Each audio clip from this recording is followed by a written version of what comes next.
So Democrats in Illinois refusing help from President Trump as he zeroes in on Chicago after a violent holiday weekend that left dozens hurt and at least 7 dead. And Mike Tobin is live on the streets of Chicago this morning and joins us now with the latest. Mike.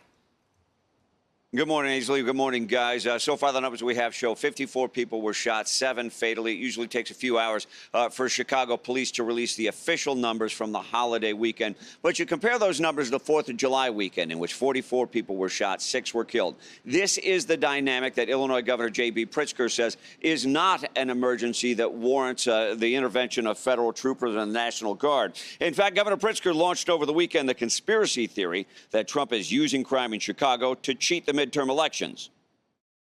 Other aims are that he'd like to stop the elections in 2026 or, frankly, take control of those elections.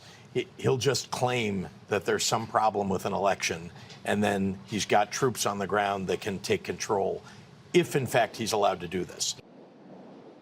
Also over the weekend, Chicago's Mayor Brandon Johnson led groups chanting no federal troops in Chicago. And in a move critics dismiss as clearly political, Chicago's mayor signed an executive order banning law enforcement from wearing face masks. And he said that Chicago police will not play a supporting role to their federal counterparts. We're going to defend our democracy in the city of Chicago.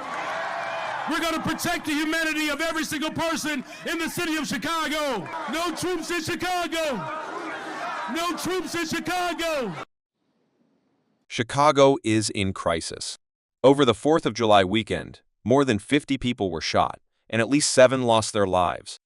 Yet, despite the violence, local leaders are rejecting federal help. Let's break down what's really happening. Now, Willie Wilson, a Chicago businessman and one-time mayoral candidate, says the mayor, the governor, and the Democrat Party have failed the people in Chicago who live with the violence. I support President Trump on this one. There's a lot of things I do not agree with what he might have done or going to do. But on this one here, crime, I support him 1,000%.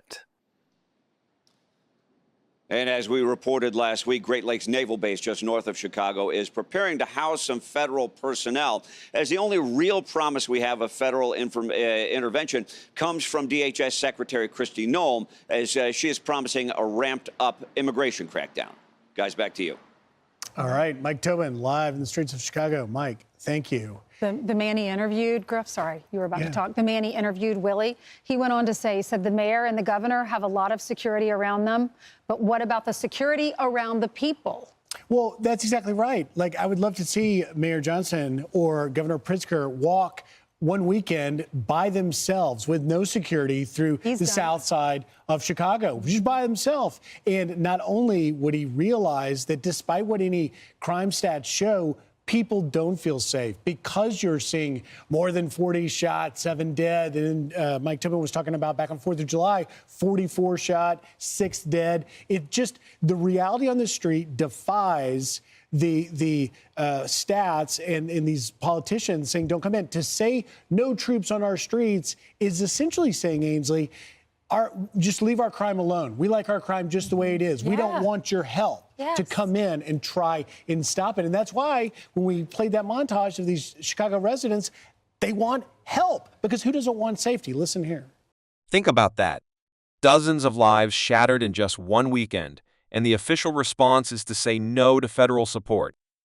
Instead of solutions, we're getting politics.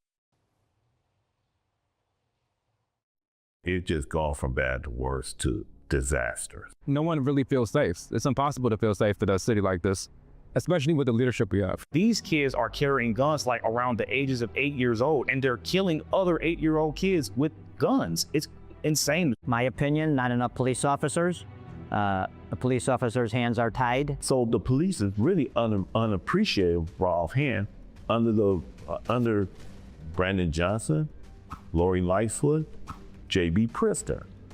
Those are 3 are the reason why nobody want to be a police. Their policies when it comes to crime is not working at all. I think the biggest piece of the pie has to be more police officers, more protection. That's what the people want.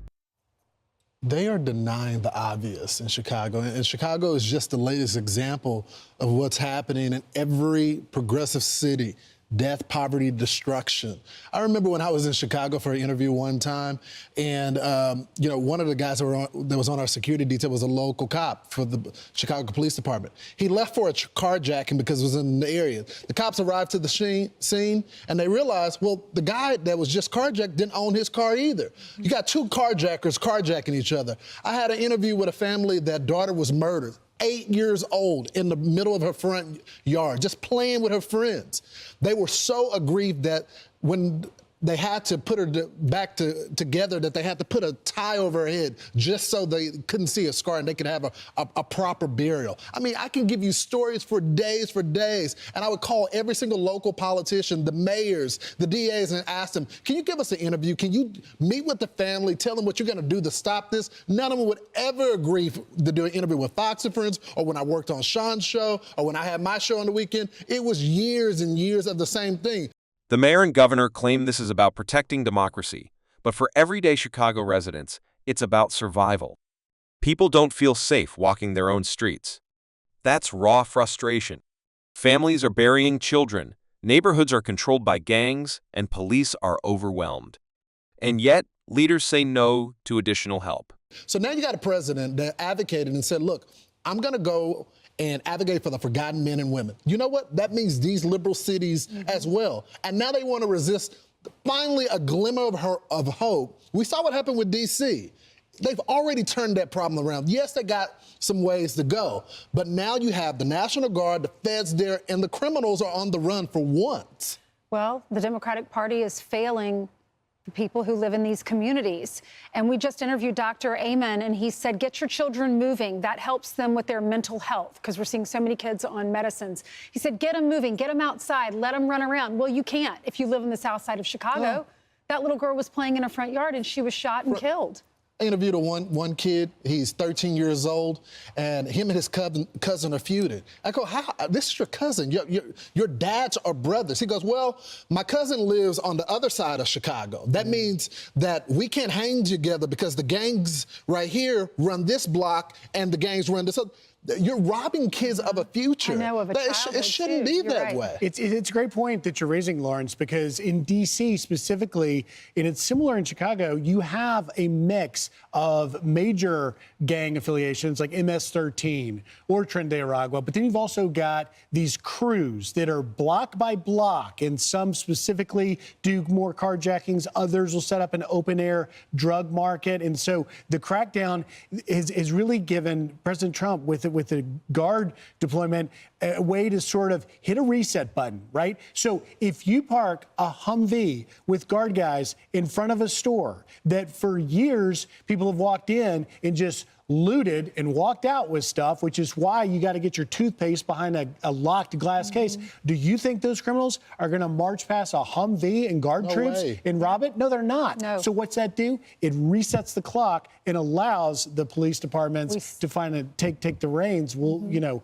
how long that takes and how it unfolds, we'll see. Here's the bottom line. Whether you agree with Trump or not, Chicago residents are begging for safety. When leaders turn away support while children are being shot in their front yards, the real question is, who are they protecting? The people or their politics?